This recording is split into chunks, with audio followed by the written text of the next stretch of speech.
So I assume you were being sarcastic when you said that. I know none of you have any questions. Of course, yes. Sarcasm is my favorite thing. So anyway, I do have a couple of questions. Sure. But I'll keep them brief. On the visa policy, specifically as it relates to China and the Chinese students, the statement that came out last night was it wasn't very specific, shall we say, about what affiliations with the Chinese Communist Party and what critical areas of study would be applicants for visas under those would be, would be subjected to more scrutiny. So I'm wondering if there is an answer to what is the actual, Chinese Communist Party affiliation that would make you ineligible for a visa, or what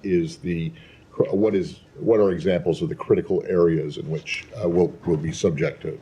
Well, since starting here at the State Department in January, I've been impressed with a number of things, most everything, but also learning about the nature of the visas, and I've said here regularly, many people watching around the world might not know, is that we don't give details about what our methods are regarding visas. Of course, everyone is vetted. I think if you've gone through the process, it's about filing for a visa, and then you have to have a meeting.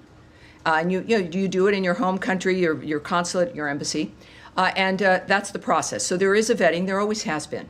What we don't discuss, again, because of privacy issues, but also because it's different for each person, that there are a series of dynamics that can be applied, questions that can be asked, issues looked at, and we use every tool that we have to vet and to make sure we know who's coming in. In this particular case, the United States is putting America first by beginning to revoke visas of Chinese students as warranted, including those with connections to the Chinese Communist Party, as you mentioned, Matt, or studying in critical fields, and enhancing scrutiny of visas for all Chinese nationals, including Hong Kong passport holders. I will not be getting into the details, not only of what the details are regarding the scrutiny and the methods regarding the visa itself, but also when it comes to critical fields. I was rather pleased, having seen very often announcements that don't really give any information, and there's reasons for that, for national security, because there's negotiations, it's diplomatic, et cetera, or giving away the nature of how we choose to do things might give up our hand and make certain things less effective.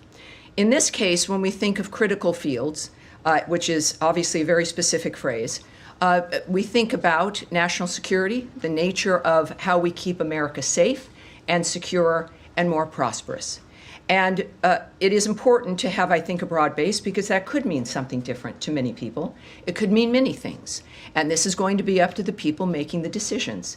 And I think that that's in the framework of what we've discussed regarding the visa actions as well, when it comes to keeping America safe. The United States, I further can say here, will not tolerate the CCP's exploitation of U.S. universities or theft of U.S. research, intellectual property, or technologies to grow its military power, conduct intelligence collection, or repress voices of opposition. The Trump administration is focused on protecting our nation and our citizens by upholding our national security and public safety through our visa process, obviously very openly and transparently applied by Secretary Marco Rubio. Every visa adjudication is a national security decision, every single one of them. Every prospective traveler to the United States undergoes interagency security vetting, prohibiting entry to the United States by those who might pose a threat to U.S. national security or public safety is key to protecting U.S. citizens at home. So we've experienced this through these last several weeks. It is something that is at the heart and that really at the front line of protecting the country. And we're taking it seriously, and we're being open about the nature of what's happening in this particular instance. So could I just ask that last bit that you just said, which was not in the statement last night, and is a little bit more specific about? About the nature of the theft of certain things. Yes. Well, again, and as reporters here all, and curious people, you know the nature of what China has been doing about, with technology, right, stealing information, intellectual property, U.S. research, copyrights, et cetera. This is not new or confusing, and this is one way that we certainly can try to mitigate that issue.